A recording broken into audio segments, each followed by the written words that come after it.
नमस्कार दोस्तों, स्वागत है आपका मेरे इस चैनल पर।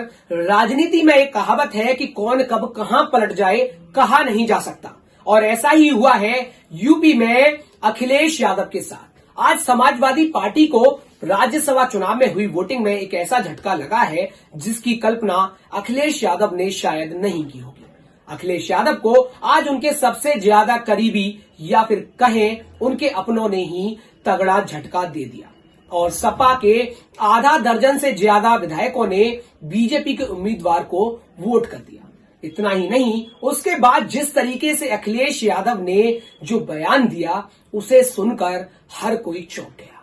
तो आज हम इसी मुद्दे पर चर्चा करने वाले हैं कि आखिर मामला क्या है, कौन है वो सपा विधायक जिन्होंने बीजेपी उम्मीदवार को वोट किया है, और अखिलेश यादव उन विधायकों पर क्या एक्शन लेंगे। तो पहले ये गणित समझिए। आज उत्तर प्रदेश की 10 राज्यसभा सीटों पर वोटिंग हुई थी, जिसमें बीजेपी ने 8 उम्मीदवारों को उतारा था और सपा ने 3 उम्मीदवारों को, तो कुल 10 सीटों के लिए 11 उम्मीदवार मैदान में थे। वहीं आपको ये भी जानना जरूरी है कि पहले 10 सीटों के लिए 10 ही उम्मीदवार मैदान में थे, यानी कि पहले बीजेपी की तरफ से 7 उम्मीदवार और समाजवादी पार्टी की ओर से 3 उम्मीदवार थे, और इन 10 की जीत भी लगभग तय मानी जा रही थी। लेकिन एक सीट पर पेच फंस गया, क्योंकि बीजेपी ने बाद में 8वां उम्मीदवार और उतार दिया मैदान, जिससे उम्मीदवारों की संख्या हो गई 11 और सीट रह गई मात्र 10, और इससे सपा के तीसरे उम्मीदवार के लिए मामला फंस गया।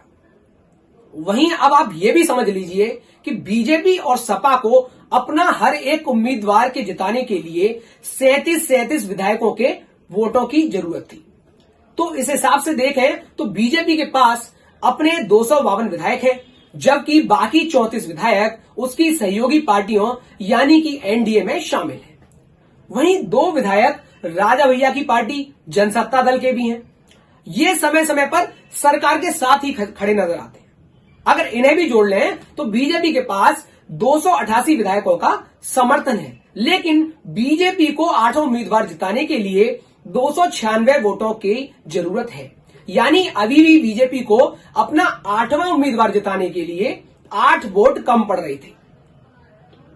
इसी तरह समाजवादी पार्टी को अपने तीनों उम्मीदवार जिताने के लिए 111 वोटों की जरूरत थी। समाजवादी पार्टी के पास अपने 108 विधायक थे। अब इस हिसाब से देखें तो बीजेपी के 8 में से 7 और समाजवादी पार्टी के 3 में से 2 उम्मीदवारों को जीतने में कोई दिक्कत नहीं आनी थी, यानी कि उनकी जीत पक्की थी। अब मामला फंसा बीजेपी के 8वें और सपा के तीसरे उम्मीदवार पर। वहीं दोनों ही दल अन्य दलों के विधायकों की ओर देख रहे थे कि कहीं से कोई विधायक क्रॉस वोटिंग कर दे। वहीं आपको बता दें कि क्रॉस वोटिंग से मतलब है कि जब विधायक अपनी पार्टी के उम्मीदवार की बजाय किसी अन्य पार्टी के उम्मीदवार को वोट दे दे। और आज वोटिंग के समय इसी सीट पर खेल हो गया, और दावा है कि सपा के लगभग 7 विधायकों ने क्रॉस वोटिंग की, जिनमें ऊंचाहार से विधायक मनोज पांडे, कालपी से विनोद चतुर्वेदी, चायल से पूजा पाल, गौरीगंज से राकेश सिंह, गोसाईगंज से अभय सिंह, जलालपुर से राकेश पांडे और विशोली से आशुतोष मौर्य। तो वहीं दूसरी ओर सपा को एक झटका और लगा। दरअसल सपा के चीफ व्हिप यानी सपा के मुख्य सचेतक मनोज पांडे ने चीफ व्हिप के पद से इस्तीफा भी दे दिया। आपको बता दें, पांडे को अखिलेश यादव का करीबी माना जाता रहा है, और 2012 में वे जब पहली बार विधायक बने थे तो उन्हें कैबिनेट में भी अखिलेश यादव ने शामिल किया था, यानी उन्हें कैबिनेट मंत्री भी बनाया था।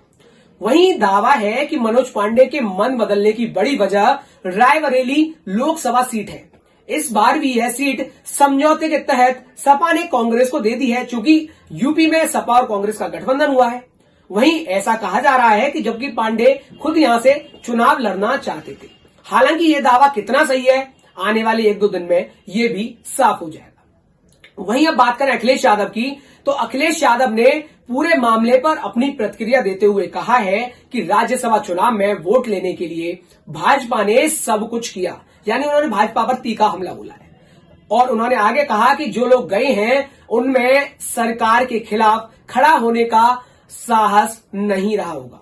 आगे उन्होंने क्रॉस वोटिंग करने वाले नेताओं पर कार्रवाई के सवाल पर भी कुछ कहा है। उन्होंने आगे कहा है कि ऐसे लोगों पर कार्रवाई जरूर होगी, क्योंकि हमारे साथियों का मानना है कि ऐसे लोगों को दूर कर देना चाहिए।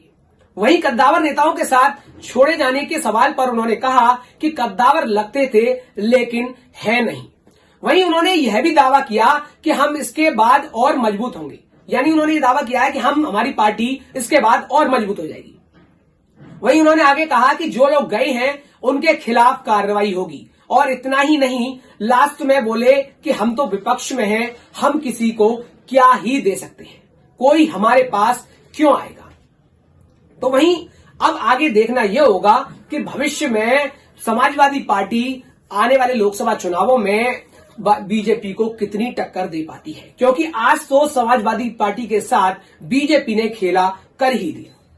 इस खबर पर आपकी क्या राय है, कमेंट बॉक्स में कमेंट करके हमें जरूर बताएं। और हाँ, हमारे चैनल को सब्सक्राइब करना ना भूलें। धन्यवाद।